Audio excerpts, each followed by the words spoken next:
আর 14 তারিখ রাতে পুলিশ কোথায় ছিল? চুরি করে ঘরে বসেছিল। একটা মেয়ের শরীরে দাম দেওয়া 10 লাখ টাকা। এটা আমাদের রাজ্য, এটা আমাদের রাজ্য। অভিষেকের মেয়ে এরকম কাঁদানো গাছ এবার লাঠিচার্জ কেন করা হলো? কতজন ইনজুর রয়েছে দেখা সবাই। কেন এরকম করা হলো? কেন করা হচ্ছে? আর 14 তারিখ রাতে পুলিশ কোথায় ছিল? চুরি করে ঘরে বসেছিল। আর আজকে এরকম কেন? আমরা একটা বিচার দিতে পারছি না। মুখ্যমন্ত্রী কি এমন দায় রয়েছে যে সে একজন বাঁচাতে যাচ্ছে? আমরা কোন রাজনৈতিক দলে যাই? একটা মেয়ের শরীরে দাম দেওয়া 10 লাখ টাকা। এটা আমাদের রাজ্য, এটা আমাদের রাজ্য।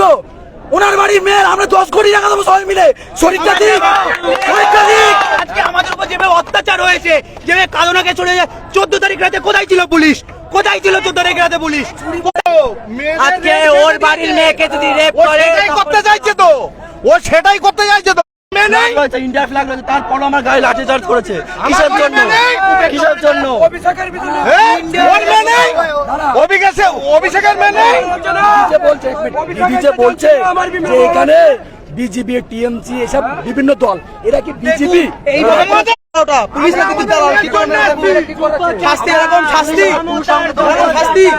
আমরা জনগণ তো নাকি? 14 বছর হয়ে গেল বাংলায় কোনো চাকরি নেই, কোনো শিল্প নেই।